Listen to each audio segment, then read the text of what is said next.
What's up, y'all? Everybody know running the ball in Man 25 next gen is way overpowered. Basically, when you get in the top 100, that's all people really do.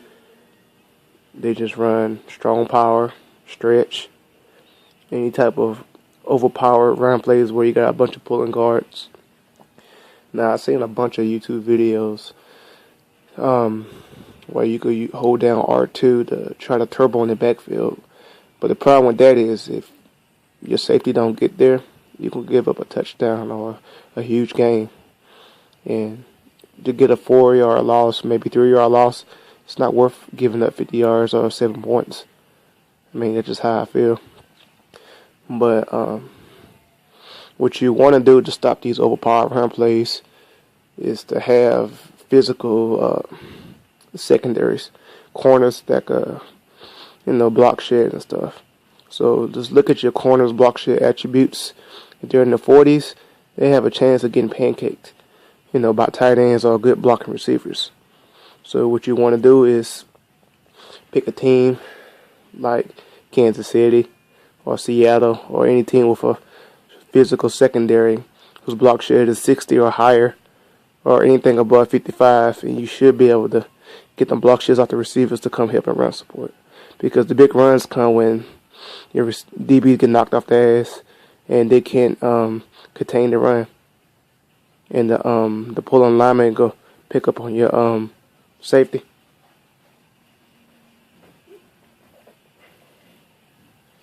But I came up with a little quick run solution. It's pretty universal that you could use with any team basically. It's from the big nickel and the play is called zone blitz.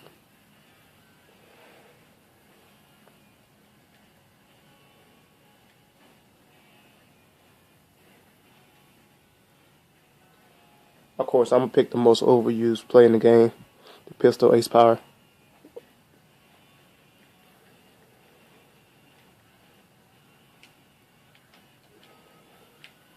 Now, when you look at the blocking, it's freaking insane. Like, you just could get clobbered in the backfield. I mean, you just get huge gains if you ain't preparing for it. But this, basically with my setup I'm going to show you, you could stuff this run in the backfield almost every single time or contain it for the most part. What I like doing is spreading my linebackers. They got these funky blitz angles like this. Then sometimes I like to press coverage. Then I man up my outside receivers. When you man up your outside receivers, they engage with the receiver. And like I said, they got good block shed. They'll be able to get off the block and come help and run support. If they're in deep blues, they won't be able to come up and run support as fast. They'll backpedal. And the receiver's going to run downfield and try to block them. And they're going to be too far out the play to make a difference.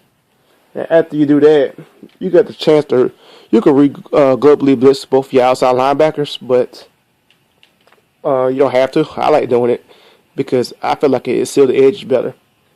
And all you got to do is get on your single high safety in the deep blue, hold the R2 trigger down, and see what direction he's running the ball. But most of the time, these two, either the safety, either your two outside safeties or one of your outside linebackers, one of them is going to blow up this play in the backfield. If they don't blow up this play in the backfield, and they find a way to get around the corner, your cornerback and your safety, your single high safety should be able to clean up the play. I'm going to run it 5 times, you see.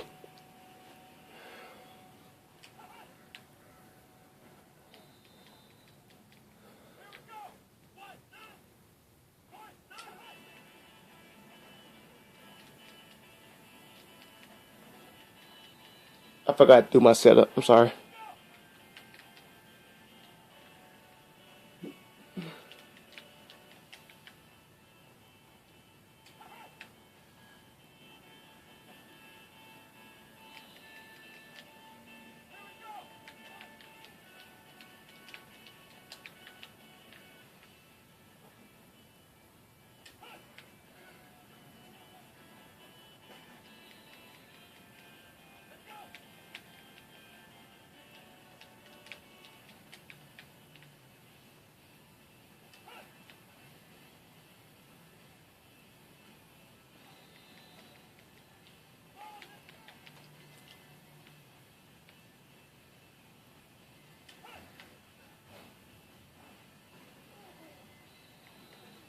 See, for the most part, it contains it pretty good. But it contains other run plays too. But this is probably the most difficult run play for this defense to contain. But as you see, you either getting hit in the backfield, getting maybe 2 or 3 yards at best. It's going to really fluctuate your opponents because they're not used to getting some minimum yardage. And it's going to force them to pass. And once you get people next gen to pass, you basically win the game because, most people with good records, they run the ball 60-70% of the time, so they don't really have much of a passing game. They may have a couple man beaters like Bench or Snugs or Wide Trail, but that's about it. You can lock that up pretty easily. Just shade the corners and drop a couple linemen in yellows. But I'm gonna show you 2 more examples.